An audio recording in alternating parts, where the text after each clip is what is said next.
दोस्तों आज की इस वीडियो में हम लिटरेरी थियरी न्यू क्रिटिसिज्म के हवाले से सीखेंगे। New criticism is a literary theory that originated in the United States in the mid 20th century. New criticism एक लिटरेरी थियरी है जो कि अमेरिका में 20वीं सदी के दरमियान में शुरू हुई। This theory emphasizes close reading of the text rather than focusing on its historical, biographical or cultural contexts। ये जो थियरी है ये जोर देता है किस चीज पर? Close reading of the text पर, यानी कि आपने टेक्स्ट को अच्छी तरीके से पढ़ना है, न कि आपने उसके हिस्टोरिकल यानी तारीखी या बायोग्राफिकल या सकाफती कल्चरल कॉन्टेक्स्ट को आपने नहीं देखना, उस पर आपने फोकस नहीं करना।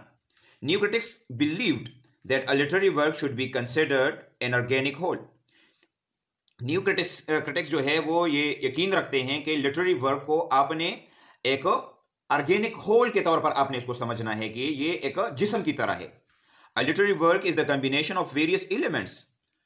एक लिटरेरी वर्क क्या होता है? ये मुख्तलिफ एलिमेंट्स का मजमुआ होता है which contribute to the overall meaning of the text, जो कि इस टेक्स्ट की जो पूरी जो मीनिंग होती है उसमें उसका एक हिस्सा होता है। ठीक है, यानी अगर आपने किसी टेक्स्ट से नई मीनिंग निकालनी है तो आपने क्या करना है? आपने उस नज़म के मुख्तलिफ किस्म के एलिमेंट्स पर आपने फोकस करना है। अच्छा जी, अब इसके जो इंपॉर्टेंट टर्म्स है जिसको हम न्यू क्रिटिसिज्म में इस्तेमाल करते हैं, तो नंबर 1 है इंटेंशनल फैलेसी। इस पर मैंने पहले से एक वीडियो बना रखी है, ठीक है, आप उसमें भी इसकी तफसील पढ़ सकते हैं। यहां पर मैं मुख्तसरन इसको बयान कर लेता हूं। The idea that the author's intention is not relevant to the meaning of the text is called intentional fallacy. यानी वो नजरिया जिसमें हम ये कहें कि ऑथर्स की इंटेंशन क्या है, वो इस टेक्स्ट के साथ रेलिवेंट नहीं है, उसके साथ उसका कोई ताल्लुक नहीं है, इसी ख्याल को हम कहते हैं इंटेंशनल फैलेसी। इसी तरह नेक्स्ट है affective fallacy. It is the idea, ये वो नज़रिया है that the reader's emotional response, के जो रीडर का इमोशनल रिस्पांस है टू अ टेक्स्ट, एक पीस ऑफ राइटिंग के लिए, is not relevant to its meaning, उसका मीनिंग से कोई ताल्लुक नहीं होता। यानी आप किसी भी पीस ऑफ राइटिंग को जब रीडर्स के इमोशंस के मुनासिबत से जज करेंगे तो ये आपकी गलती होगी। ठीक है, यानी ये कहना कि इसको फलाने ऑथर ने इसके बारे में ये कहा है या फलाने ने ये कहा है और उसी की बेस पर आप ये कहें कि ये एक अच्छी चीज़ है या एक अच्छी चीज़ नहीं है, तो ये आपकी गलती होगी। ठीक है, आपने सिर्फ और सिर्फ टेक्स्ट पर फोकस करना है। ठीक है, नंबर 3 है close reading, a method of analyzing a text by paying close attention to its language, form and structure in order to uncover its meaning. Close reading जो है ये भी एक अहम हिस्सा है। ये एक तरीका है जिसमें टेक्स्ट को एनालाइज किया जाता है और एक खास तवज्जो दी जाती है लैंग्वेज पर, इसके स्ट्रक्चर पर, ताकि नई मीनिंग जो है उसको निकाली जा सके। नेक्स्ट जो हमारे पास टॉपिक है वो है important authors of new criticism. तो इसके अंदर जो इंपॉर्टेंट ऑथर्स है वो उसमें नंबर 1 है T C Eliot. T C Eliot emphasized the importance of tradition and cultural context in literary interpretation। T C Eliot जोर देता है किस चीज़ पर? ट्रेडिशन की अहमियत पर और जो कल्चरल कंटेक्स्ट है उस पर वो ज़्यादा फोकस देता है। ही emphasized on the style of the poet, वो जो शायर है उसके स्टाइल पर जोर देता है, and give significance to form and structure of the text, और टेक्स्ट का जो उसकी जो हालत है, जो फॉर्म है और उसकी जो साख्त है कि जिन जिन चीज़ों से वो बना हुआ है, उस पर वो क्या करता है? फोकस देता है। Number 2, I A Richard.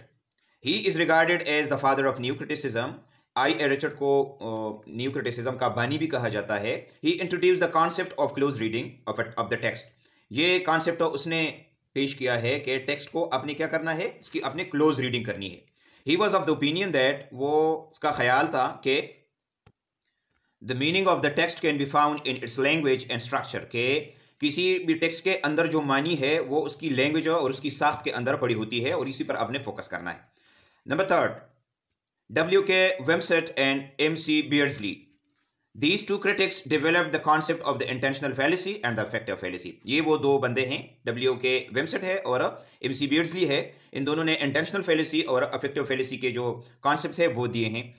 To conclude, we can say, मुख्तसरन हम ये कह सकते हैं that new criticism regards, के न्यू क्रिटिसिज्म चाहता है close reading of the text, के टेक्स्ट को अच्छी तरीके से पढ़ा जाए एज ए लेजिटिमेट, और यही एक सही तरीका है, एंड बेस्ट मेथड, और एक अच्छा तरीका है, बेहतरीन तरीका है ऑफ लिटरेरी एनालिसिस, किसी भी लिटरेरी पीस को क्रिटिसाइज करने के लिए। इट हाईलाइट्स, ये हमें बताता है the importance of form and structure, in order to understand the meaning of a literary text. किसी भी लिटरेरी टेक्स्ट की मीनिंग को समझने के लिए वो फॉर्म और उसकी साख्त पर जो है वो उसकी अहमियत पर जोर देता है। अच्छा जी, इसकी जो नेगेटिव एस्पेक्ट्स है, new criticism has been criticized for ignoring the cultural and historical context in which a text is produced. Negatively या इस पर जो क्रिटिसिज्म की गई है वो ये है कि ये जो थियरी है ये कल्चर और हिस्टोरिकल कॉन्टेक्स्ट को बिल्कुल इग्नोर करती है, इसको नज़रअंदाज कर देती है, जो कि एक बहुत बड़ी गलती है, क्योंकि कल्चर और हिस्टोरिकल कॉन्टेक्स्ट जो है वो भी टेक्स्ट के लिए, इसको समझने के लिए अहम होता है। Similarly new criticism places too much emphasis on the text, और इसी तरह इसी पर भी इसको क्रिटिसाइज किया गया है कि ये ज़्यादा जोर देता है, ये थियरी किस चीज़ पर, टेक्स्ट पर बहुत ज़्यादा जोर देता है। तो दोस्तों ये था आज का हमारा टॉपिक। उम्मीद है आपको इसकी समझ आ गई होगी। किसी भी जगह पर अगर आपका कोई सवाल हो तो आप कमेंट में पूछ सकते हैं, इंशाल्लाह मैं आपको जवाब दूंगा। Thank you for watching. अल्लाह हाफिज़।